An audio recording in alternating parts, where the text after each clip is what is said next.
Hello everyone. आजचा सुविचार आहे, एखादं अभिमानास्पद कार्य केल्यानंतर लोक कौतुक करतील की नाही हे नंतर ठरेल, पण स्वतःला स्वतःचा अभिमान वाटला पाहिजे.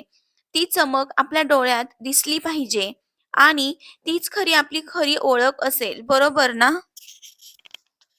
आज आपण झटपट चविष्ट अशी तवा सुरमई फ्राय बघणार आहोत. ती अगदी कमी तेलात बनणारी 10 मिनिटात तयार होते.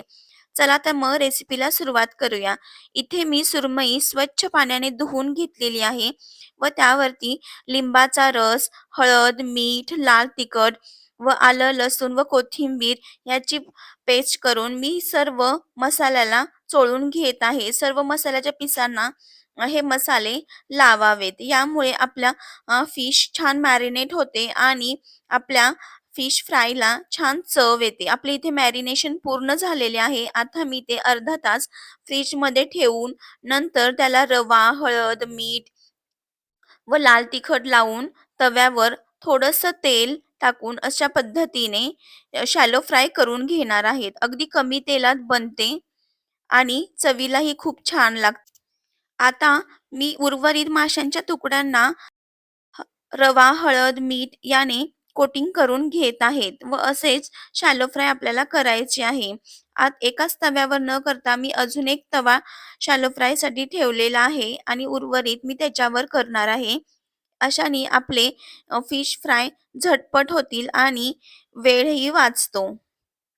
हे बघू शकता, असं पलटी करताना अजिबात त्याचं कोटिंग निघत नाहीये. मध्यम आचेवर सुरमईचे तुकडे दोन्ही बाजूनी 4 ते 5 मिनिटे सोनेरी आणि कुरकुरीत होईपर्यंत शॅलो फ्राय करावेत व नंतर ते एका प्लेटमध्ये काढून घ्यावेत.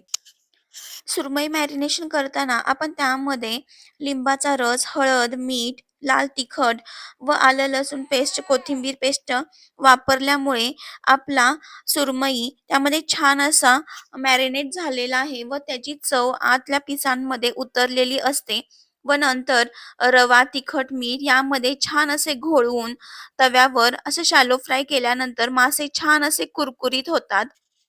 सुरमई खूप वेळ शिजून देऊ नका, ती खूप नाजूक असते.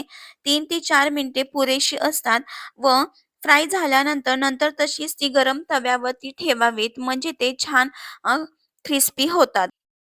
जर तुम्हाला माझे व्हिडिओ आवडत असतील तर अशी सोपी, चविष्ट आणि घरगुती रेसिपी पाहण्यासाठी आपल्या चॅनेलला लाईक, शेअर आणि सबस्क्राईब नक्की करा. जेव्हा तुम्ही सुरमई फ्राय बनवणार असाल तेव्हा तुम्ही विकत आणताना सुरमईचे काप करायला सांगा.